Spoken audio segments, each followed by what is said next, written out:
पंकज, एकीकडे नितीन गडकरी यांच्या या गौप्यस्फोटामुळे चर्चा सुरू आहे आणि दुसरीकडे ही चर्चा संजय राऊत यांनी आपल्या विधानानं पुढे नेलेली आहे। देशहितासाठी कोणी ऑफर दिली असेल तर त्यामध्ये गैर काय असं राऊत म्हणतात।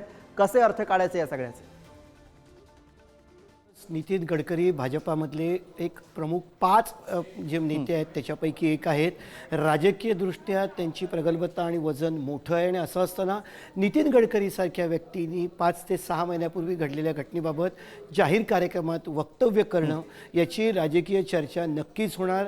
राजकीय अन्वयार्थ त्यातनं काढले जाणार आणि त्याला सुरुवात झाली असं म्हणावं लागेल। नितीन गडकरी यांनी त्यांना पंतप्रधान पदाच्या उमेदवार म्हणून किंवा पंतप्रधान होण्यासाठी पाठिंबा देण्याची भूमिका विरोधी पक्षातल्या काही नेत्यांनी घेतली होती आणि तशी त्यांना अप्रोच सुद्धा केला होता। हे एक मोठं विधान नितीन गडकरींनी केलेलं आहे आणि अर्थात नितीन गडकरी यांच्या या विधानाचे भाजपामध्ये काय पडसाद उमटत आहेत किंवा त्याची राजकीय पक्षांतर्गत प्रतिक्रिया काय येते किंवा सरकारमधली प्रतिक्रिया काय येते हे हळूहळू स्पष्ट होईल। मात्र या विधानामुळे विरोधकांच्या हाती आयतं कोलीत सापडले असं आपण म्हणू शकतो।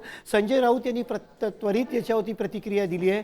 कुठेतरी नितीन गडकरी यांची बाजू घेण्याचा त्यांनी प्रयत्न केला आहे।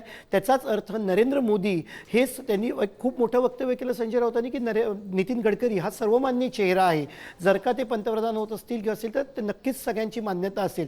याचाच अर्थ पंतप्रधान नरेंद्र मोदी यांच्या विरोधात एक भाजपाचा नेत्यांना विरोधकांकडून प्रोजेक्ट केलं जातं आहे।